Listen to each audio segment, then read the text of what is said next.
আজ যে police BNP Jamaat Islami যেখানে পায় মিছিলে পাইলে সমানে ঠেঙ্গায়, এই পুলিশের আবার আওয়ামী লীগ যেখানে পাবে ক্ষমতায় না থাকলে সেখানেই পিটাবে। কথা ঠিক কিনা?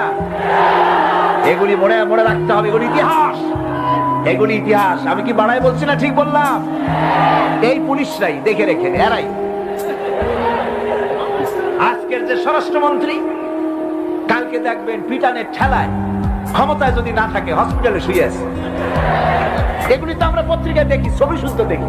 কথা ঠিক কিনা? এগুলি আমি বললাম কেন? এই জন্য বললাম ইতিহাস ভুলে যাওয়া উচিত না, ক্ষমতার দম্ভে পাগল হয়ে যাওয়া উচিত না।